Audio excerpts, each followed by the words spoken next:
राधे दोस्तों, मेरे YouTube channel धार्मिक कथा में आपका हार्दिक स्वागत है। मैं आज आपको सोमवार व्रत कथा सुना रही हूँ, जिसके करने से भगवान शिव प्रसन्न होते हैं तथा पुत्र प्राप्ति का वरदान देते हैं। तो बोले शिव भगवान की जय। एक बहुत धनवान साहूकार था, जिसके घर धन आदि किसी प्रकार की कमी नहीं थी, परंतु उसको एक दुख था कि उसके कोई पुत्र नहीं था। वह इसी चिंता में रात दिन रहता था।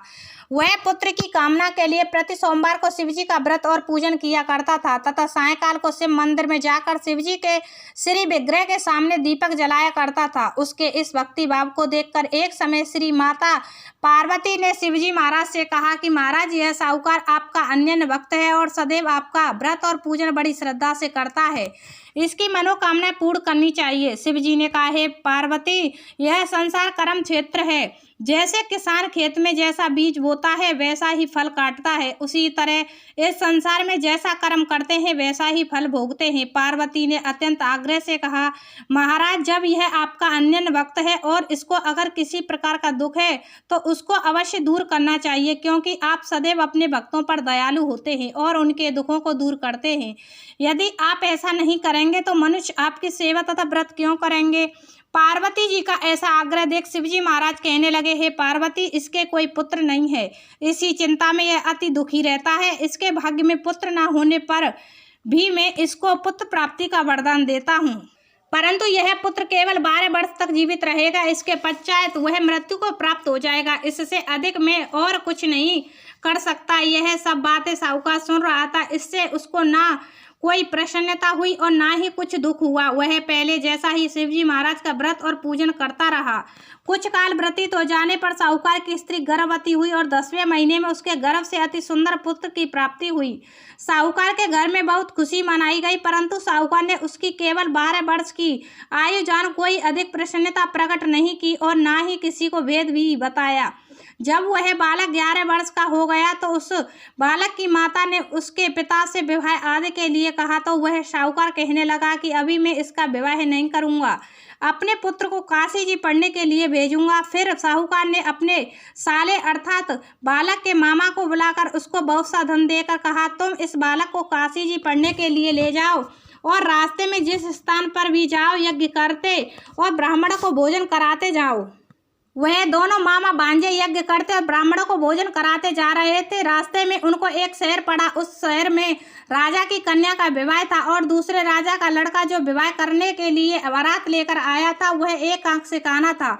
उसके पिता को इस बात की बड़ी चिंता थी कि कहीं वर को देखकर कन्या के माता पिता विवाह में किसी प्रकार की अड़चन पैदा ना कर दें।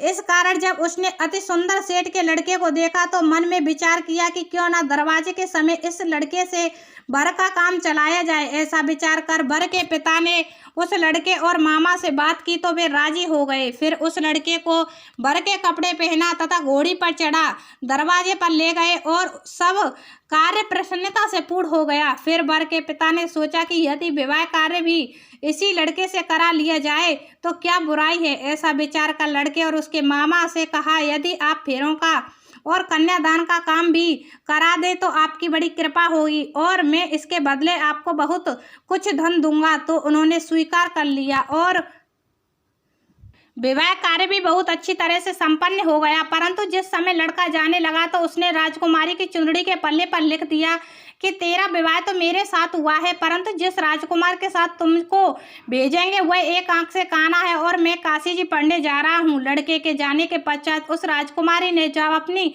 चुंदड़ी के पल्ले पर ऐसा लिखा पाया तो उसने राजकुमार के साथ जाने से मना कर दिया और कहा कि यह मेरा पति नहीं है, मेरा विवाह इसके साथ नहीं हुआ है, वह तो काशी जी पढ़ने गया है। राजकुमारी के माता पिता ने अपनी कन्या को विदा नहीं किया और बारात वापस चली गई। उधर सेठ का लड़का और उसका मामा काशी जी पहुंच गए। वहां जाकर उन्होंने यज्ञ करना और लड़के ने पढ़ना शुरू कर दिया। जब लड़के की आयु 12 साल की हो गई उस दिन उन्होंने यज्ञ रचा रखा था कि लड़के ने अपने मामा से कहा, मामा जी, आज मेरी तबीयत कुछ ठीक नहीं है। मामा ने कहा, अंदर जाकर सो जाओ।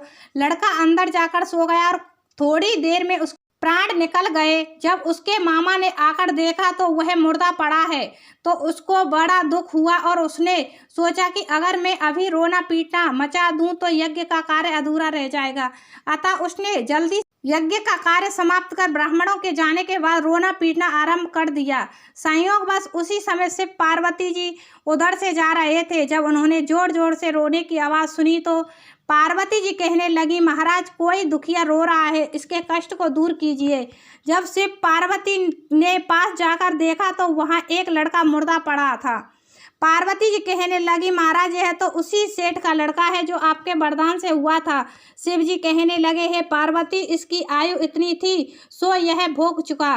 तब पार्वती जी कहने लगी, हे महाराज, इस बालक को और आयु दो, नहीं तो इसके माता पिता तड़प तड़प कर मर जाएंगे। पार्वती जी के बार बार आग्रह करने पर शिव जी ने उसको जीवन वरदान दिया और शिव जी महाराज की कृपा से लड़का जीवित हो गया। शिव पार्वती कैलाश चले गए। तब वह लड़का और मामा उसी प्रकार यज्ञ करते तथा ब्राह्मणों को भोजन कराते अपने घर की ओर चल पड़े। रास्ते में वे उसी शहर में आए जहां उसका विवाह हुआ था। वहां पर आकर उन्होंने यज्ञ आरंभ कर दिया तो उस लड़के के ससुर ने उसको पहचान लिया और अपने महल में ले जाकर उसकी बड़ी खातिर की, साथ ही बहुत दासियों सहित आदर पूर्वक लड़की और जमाई को विदा किया।